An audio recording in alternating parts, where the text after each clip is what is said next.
Welcome back. So, okay, so I'm recording this in January. A bit of what can I say, a warm January for Warsaw. Normally you'd expect it to be -10, -8, something like that at this time. But I think it's about -2. We've barely seen any snow this year. And of course everyone's saying global warming. I say natural cycles, but history will reveal. But being in Warsaw in winter is interesting. Because it normally gets so cold, people often say, well, what is there to do? So this is going to be the winter edition of what to do in Warsaw. So firstly, if you're prepared to wrap up warm, this is a must. There are a lot of lovely places that you can go for a walk. And one of the first places I'll say will be one of the most obvious to get it out of the way, and that is Old Town. Now, Old Town is perhaps the most picturesque part of Warsaw. It was, of course, completely destroyed during the war and rebuilt.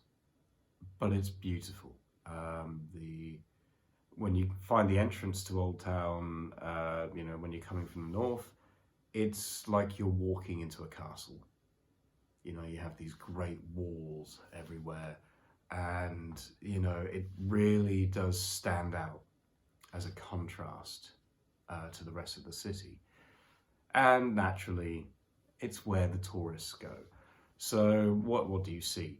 Of course, you see a lot of bars, restaurants.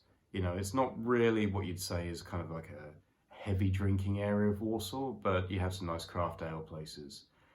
There's an Irish pub, of course. A lot of kind of local fare. In the winter, they actually put an ice rink in the middle of it, in the middle of the main square, which, okay, maybe it's a little bit more for kids, that one, but it's, still lovely. And of course they put up a few Christmas lights and, it looks beautiful. I think there's a museum of art history there, which I haven't been to yet. And of course, amber shops. This part of the world, Poland, Lithuania, Latvia, I'm sure a few other countries nearby, amber is a very big thing. It's one of their kind of natural resources, and you will find quite a few shops selling jewellery or just, stones. I haven't really ventured into these here because I try to pretend I'm not a tourist. Yeah. But it's a lovely place. So if you're visiting Warsaw, that is one thing I would definitely see. Now, once you're done with Old Town, because, to be honest, you don't need too long there. You can walk through it in a few minutes, technically. If you're stopping for drinks and to admire the scenery, maybe give yourself an hour. If you want to see the museums, a bit longer. So what do you do next? Well, as long as you haven't frozen to death in one of the really cold seasons, I'd recommend just carry on walking. Because then you're kind of walking through one of the main university areas of Warsaw.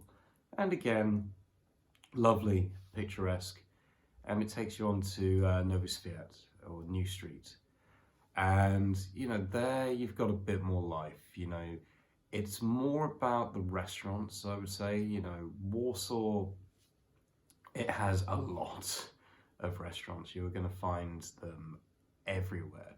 You look on TripAdvisor for a place to eat, it's not going to take you long. And, I'm not just talking about the local Polish cuisine.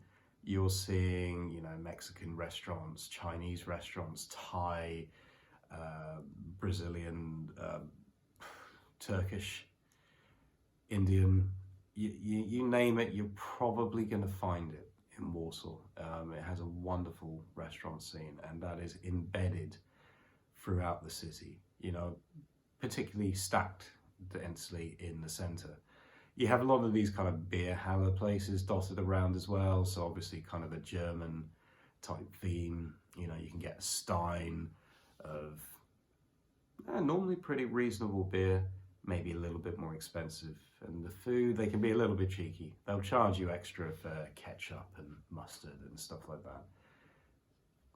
But one thing I'll say is I don't think I've had a bad meal in Warsaw. There is a lot to try here. But what are some of the other places you might want to see? So one of the most notable landmarks in the city is the Palace of Science and Culture. This is, you know, right in the middle, you know, right in the center. So you can't miss it, really. You can see it for miles around.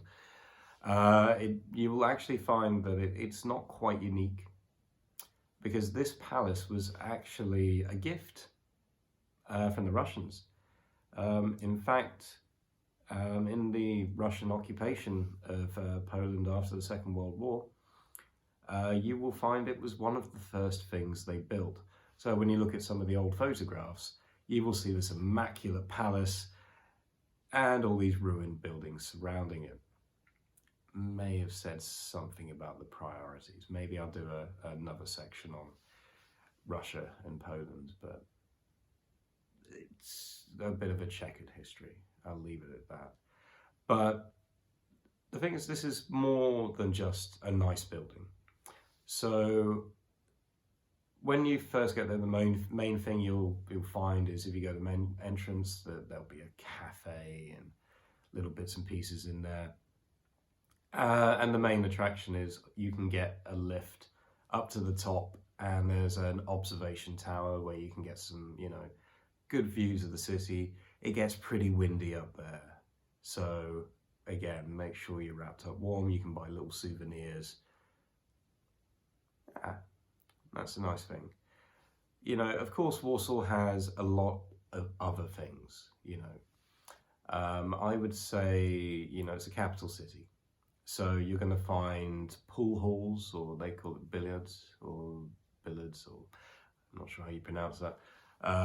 Yeah, a number of them scattered around. They're normally quite busy. So if you are here for a few days and you want to do that, probably a good idea to book in advance.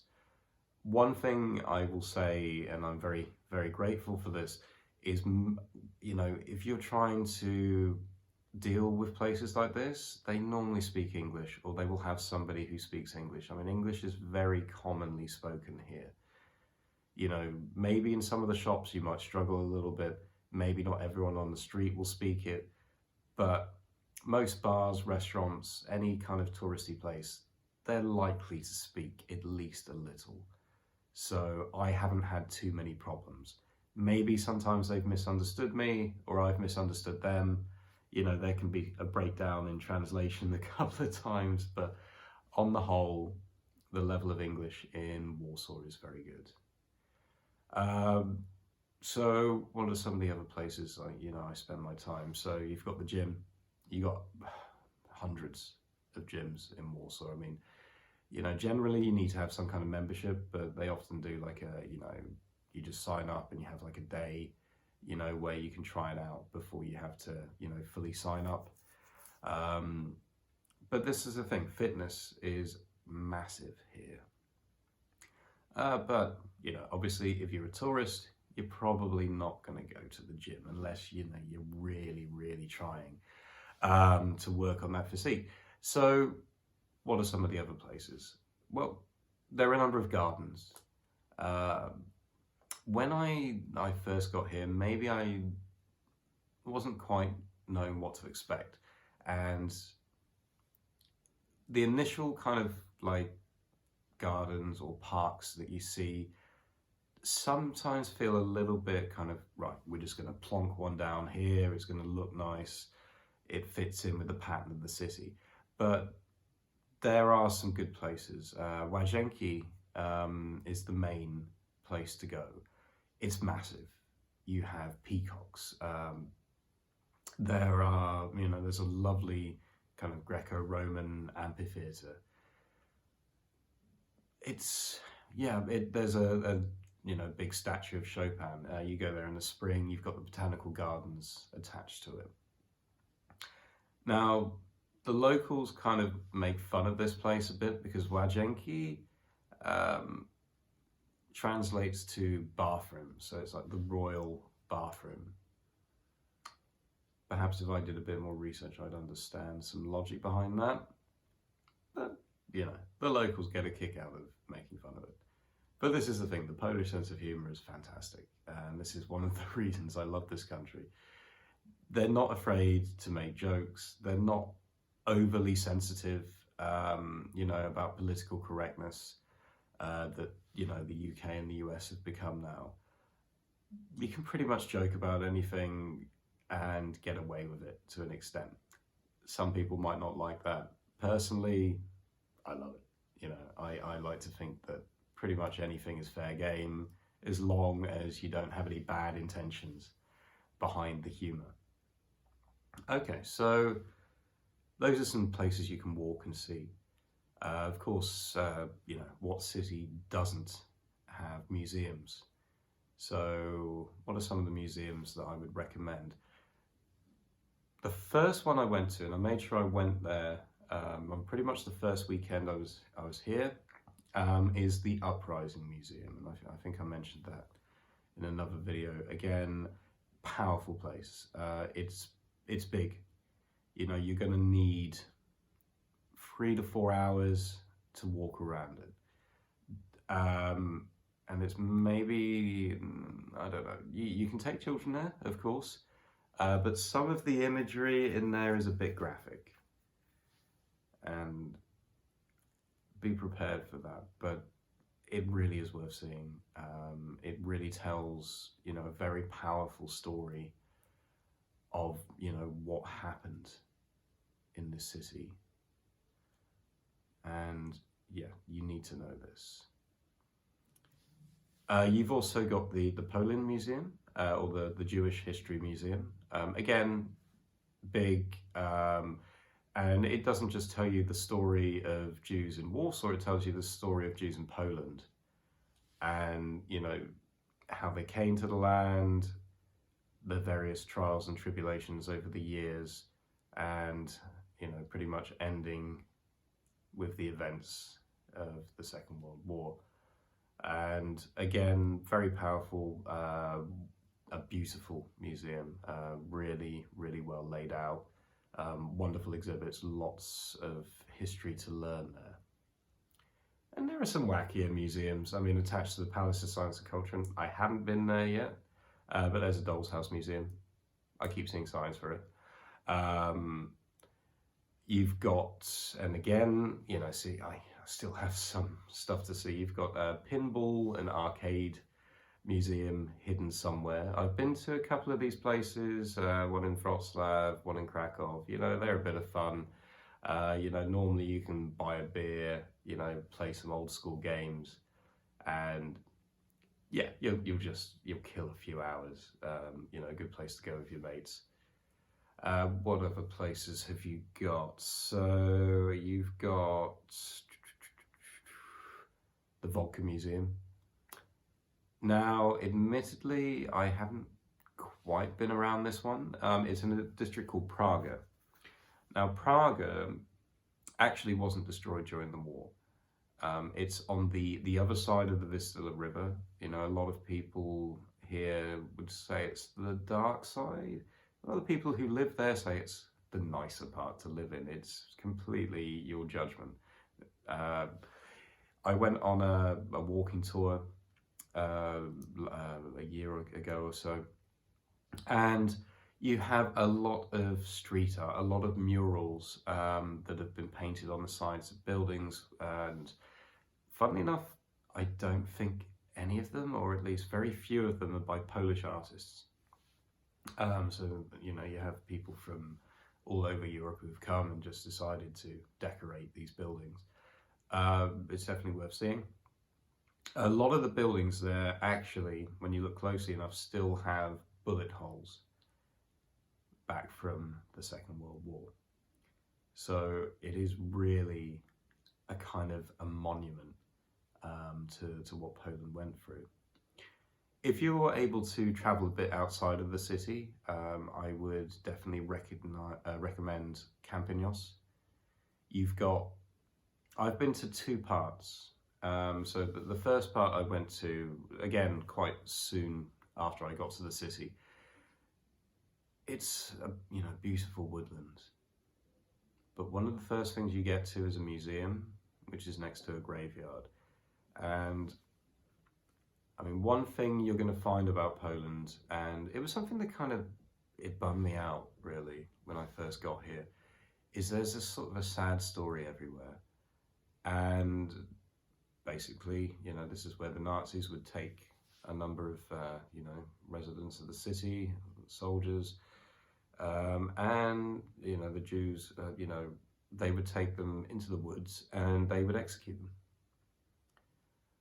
So there's a museum about that, and a graveyard to commemorate that. Now, recently I had the chance to see kind of the other side of this forest, and there's a lovely trail. It's very scenic, very picturesque. You have beavers there, which I didn't see, but we saw, signs. I mean, this is one thing that, I kind of miss from back home. There isn't a lot of wildlife, funnily enough, in Warsaw. It's a very modern, very concrete city. So, even in terms of the birds, you see, kind of jackdaws, sparrows, blue tits, pigeons, and not really a lot else. So that's one thing I miss. Of course, you don't have as much greenery here. It's everyone's living in flats, and well, not everyone, but most of the population, especially if you're anywhere near the centre, will be living in a flat. Houses, you have to kind of go to the outskirts, or even a bit outside. But okay, so I've barely scratched the surface really. I mean, you've got escape rooms. I went to one last year, which my team got me as a birthday present. So I mean, I know they have them everywhere, but it's cool. It was sort of half in Polish, half in English, so I was able to just about tell what was going on, but safer to bring somebody who speaks Polish with you if you're going to go to one of those experiences, or at least check with the the operator before you go. You got bowling, of course. You've got the Legia Stadium, again, somewhere I need to tick off my list. The Legia Warsaw, it's the bigger football team they have here. Try not to wear a green scarf in Warsaw. There's a chance you might upset a few people. I think I've got that colour right. If you wear red, you're generally okay. So, this is my protection.